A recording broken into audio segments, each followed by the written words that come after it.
Pourquoi un pays longtemps considéré comme discret est-il soudain devenu l'un des points les plus surveillés de toute l'Afrique du Nord et du Sahel? Pourquoi les capitales européennes, les analystes stratégiques et même les grandes puissances regardent-elles aujourd'hui vers Nouakchott avec une attention nouvelle? Et surtout, pourquoi derrière cette montée en puissance de la Mauritanie apparaît en filigrane une autre réalité, le rôle central que continue de jouer l'Algérie dans l'équilibre régional? En ce début d'année 2026, beaucoup continuent encore de voir la Mauritanie comme un État calme, presque éloigné des grandes rivalités internationales. Pourtant, la situation a profondément évolué. En l'espace de quelques mois seulement, ce pays s'est retrouvé au cœur d'un espace stratégique de plus en plus sensible. Ce changement ne vient pas d'une transformation militaire spectaculaire. Il s'explique avant tout par la géographie. La Mauritanie se situe aujourd'hui à la rencontre de 3 foyers de tension majeures: l'instabilité persistante du Sahel, les enjeux sécuritaires liés à l'océan Atlantique et le conflit toujours non résolu du Sahara occidental. Plusieurs analyses européennes ont récemment souligné ce basculement. Selon ces évaluations, la Mauritanie jouerait désormais un rôle de barrière face à la progression de l'instabilité sahélienne vers les côtes atlantiques. Dans le même temps, elle apparaît comme un partenaire de plus en plus important pour l'Europe sur 2 dossiers sensibles, la question énergétique et la gestion des flux migratoires. Cette nouvelle perception suffit à expliquer pourquoi l'intérêt stratégique porté à Nouakchott s'est nettement renforcé ces derniers temps dans les cercles politiques occidentaux. Mais les risques auxquels la Mauritanie est confrontée ne viennent pas réellement de l'intérieur du pays. Ils proviennent surtout de l'environnement régional. Les groupes armés actifs au Mali, notamment ceux liés au réseau djihadiste, se rapprochent progressivement de ses frontières. Cette proximité crée une pression sécuritaire constante. Par ailleurs, le territoire mauritanien accueille aujourd'hui plusieurs centaines de milliers de réfugiés maliens. Une situation qui dépasse largement la seule dimension humanitaire.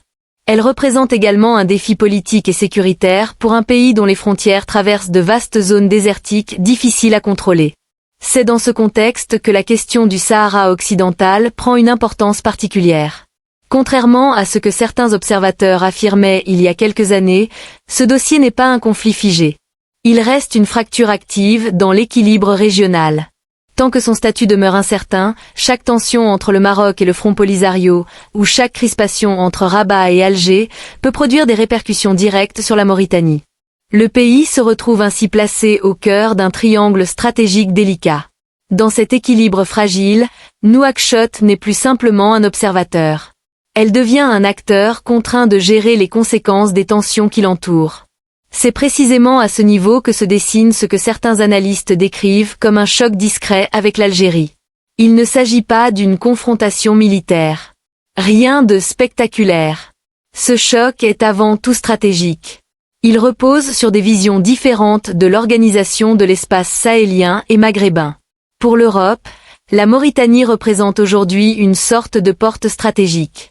Une porte capable de limiter la propagation du chaos sahélien vers l'Atlantique. Elle constitue aussi un point d'appui pour le contrôle des routes migratoires et pour l'exploitation potentielle de nouvelles ressources énergétiques offshore, à un moment où les pays européens cherchent activement à diversifier leurs approvisionnements. Dans cette perspective, la Mauritanie est également intégrée à plusieurs programmes de coopération sécuritaire avec les partenaires occidentaux. Elle apparaît ainsi comme l'un des rares points de stabilité relative dans une zone largement fragilisée.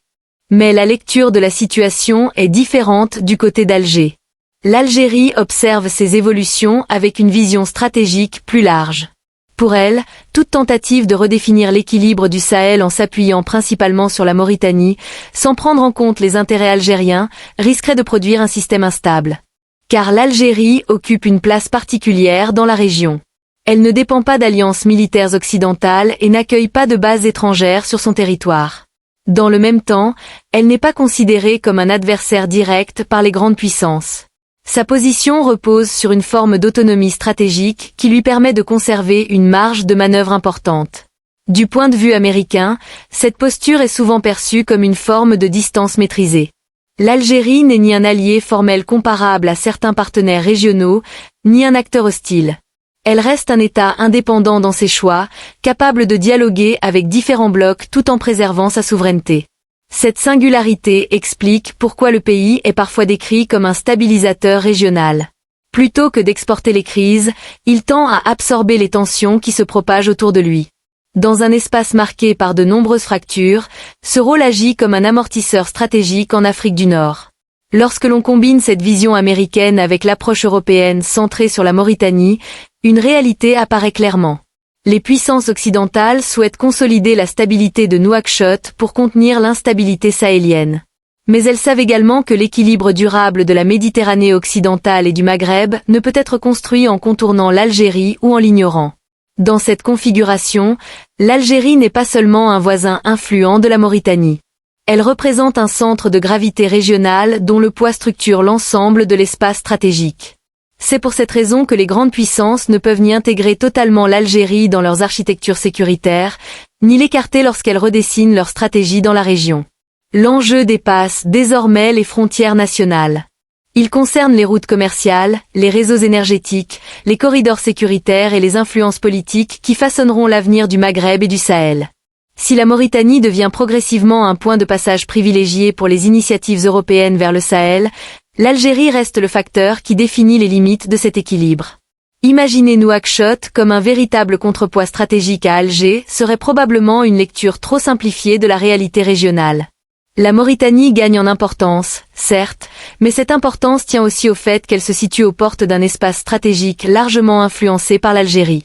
Dans cette dynamique, Alger n'a pas besoin d'une présence médiatique permanente pour affirmer son poids. Sa simple position dans l'équation régionale suffit souvent à rappeler son influence, même lorsque certains acteurs tentent d'élaborer des stratégies sans la placer au centre du débat.